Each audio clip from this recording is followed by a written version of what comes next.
آج کی اس ویڈیو میں ہم جانیں گے حضرت خواجہ معین الدین چشتی رحمۃ اللہ علیہ کے سفر اجمیر کے بارے میں۔ امید ہے آج یہ ویڈیو آپ کو پسند آئے گی۔ اللہ پاک کے محبوب بندے ہر کام ہدایت غیبی کے مطابق کرتے ہیں۔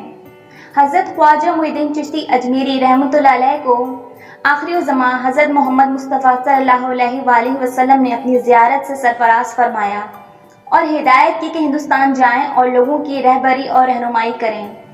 اس لیے نبی پاک صلی اللہ علیہ وآلہ وسلم کا حکم ملتے ہی حضرت خواجہ معین الدین چشتی رحمۃ اللہ علیہ نے اپنا مختصر سامان لیا اور 586 ہجری میں لاہور پہنچے۔ لاہور پہنچنے کے فوراً بعد ہی حضرت خواجہ معین الدین چشتی رحمۃ اللہ علیہ نے حضرت سید علی ہجویری داتا گنج بخش رحمۃ اللہ علیہ کے مزار پر حاضری دی۔ یہاں آپ نے چلہ کشی کی اور پھر آپ ملتان تشریف لے گئے۔ اس دور میں ملتان مشرقی علوم و فنون کا مرکز ہونے کے ساتھ ساتھ روحانیت و معرفت کی آمد جگہ تھا۔ یہاں آپ نے سنسکرت زبان سیکھی کیونکہ ہندوؤں کو اسلامی تعلیمات سے روشناس کرانے کے لیے اس زبان کا علم نہایت ہی ضروری تھا۔ حضرت خواجہ معین الدین چشتی رحمۃ اللہ علیہ نے اولیاء اللہ کے شہر ملتان میں 5 سال تک قیام کیا۔ اس دوران آپ نے عبادت اور ریاضت کے مختلف مراحل بھی طے کیے اور مشرقی روحانی مذہبی علوم میں مہارت بھی حاصل کی۔ پھر آپ کو ہدایت غیبی ملی کہ ملتان سے رخصت ہو کر دہلی سے ہوتے ہوئے اجمیر پہنچے۔ ملتان کے باشندوں اہل علم و معرفت نے آپ کو ملتان میں مزید قیام کے بلکہ مستقل قیام کے لیے درخواست کی، مگر آپ نے کہا کہ مجھے ہر حال میں اجمیر جانا ہے۔ چنانچہ آپ نے ملتان کو خیر آباد کہا۔ اس امر پر سبھی مورخین متفق ہیں کہ حضرت خواجہ معین الدین چشتی رحمۃ اللہ علیہ نے ایک دفعہ ہندوستان تشریف لائے ہیں تو پھر یہاں سے کسی دوسرے ملک نہیں گئے۔ لاہور سے ملتان اور پھر ملتان سے انجام کر اجمیر میں ہی تمام زندگی گزار دی تاکہ یہاں کے لادین افراد کو مسلمان کر سکیں، اور آپ اپنے اس مقصد میں پوری طرح کامیاب و کامران رہے۔ آپ کی تشریف آوری ہندوستان میں ایک قابل ذکر روحانی، معاشرتی، سماجی انقلاب کا باعث بنی، اور دین اسلام کی آپ نے جو خدمت کی وہ تاریخ میں ہمیشہ یادگار رہے گی۔ حضرت خواجہ معین الدین چشتی رحمۃ اللہ علیہ نے مشرک، سرکش، مغرور و متکبر ہندوؤں کو صراط مستقیم دکھائی۔ عام افراد کی مذہبی، تمدنی اور اخلاقی حالت کو پستی سے نکال کر بلندی تک پہنچایا۔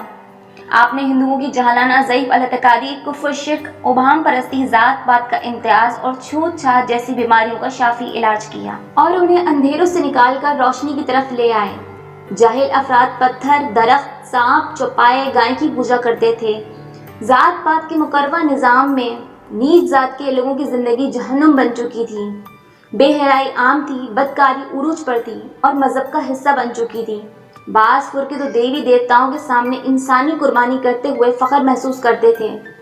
ایسے ہندوستان میں اللہ پاک نے اپنا ایک محبوب بندہ حضرت خواجہ معین الدین چشتی رحمۃ اللہ علیہ کو بھیجا تاکہ کفر و شرک کی اس یلغار کو روکا جا سکے اور انسانیت کو سیدھا راستہ دکھایا جا سکے۔ سرزمین ہند پر کس کے ہیں یہ انمٹ نشاں، کس کے یہ نقش کف پا ہیں یہ مثل کہکشاں، کون ہے جس نے بدل کر رکھ دیا سارا سماج، کون ہے جو پا رہا ہے مشرکوں سے بھی خراج۔